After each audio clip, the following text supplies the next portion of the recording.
Newsy is marking Black History Month with a series on the daughters of civil rights leaders. And we begin tonight with Santita Jackson. She is the daughter of the Reverend Jesse Jackson, who is the founder of Rainbow Push, a Chicago-based nonprofit, and a former presidential candidate. Newsy's Lauren Margarino has more on what she's learned from her dad and how it's impacted her life. I'm Santita Jackson, coming to you from WCPT. Radio host. Let's start with our hot topic of the day. TV host. Politics is about power. Political pundit.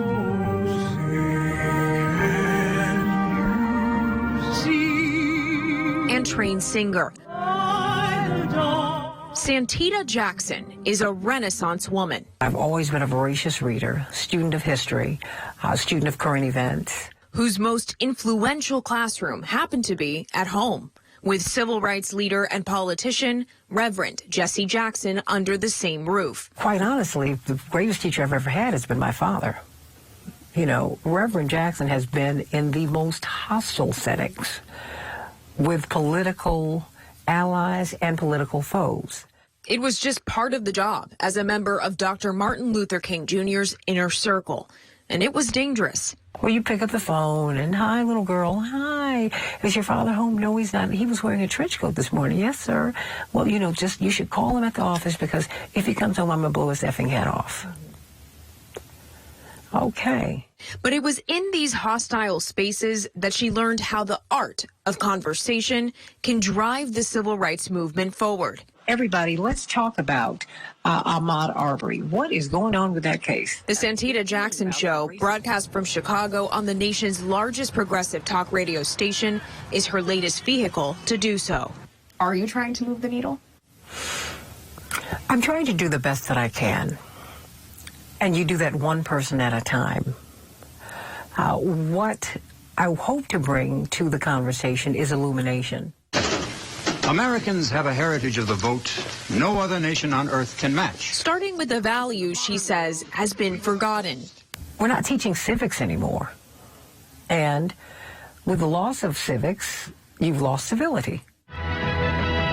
According to a 2016 survey by the Annenberg Public Policy Center, 1 in 4 Americans can't name the 3 branches of government. We've got to grow up in our politics and grow the movement forward.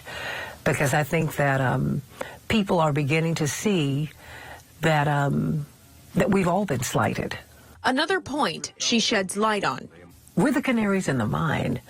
And I think that the civil rights movement, I hope, has helped America to see that.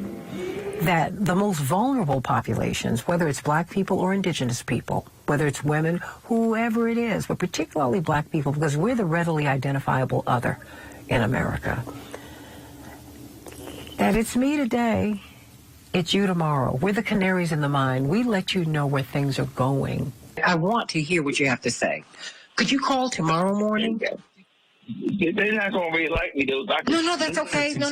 We're very open here. The key is people have to be open enough to listen. I don't have to agree with you, but I will always respect you. And you have a platform here, okay?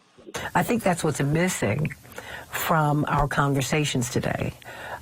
The sense of acknowledgement, the sense of respect, the sense of empathy and sympathy. So cancel culture is a non-starter. Cancel culture, I mean, come on. You don't need to do that. People are growing. Give them the space to grow. Instead, she calls on a lesson her father taught her. One of the first things that he told me was that we don't have enemies. You have foes. You have someone with whom you have a disagreement. He said, but never let someone be your enemy. Which took me to something that he told me years ago. No man is your friend. No man is your enemy. Every man is your teacher. Lauren Margarino, Newsy, Chicago.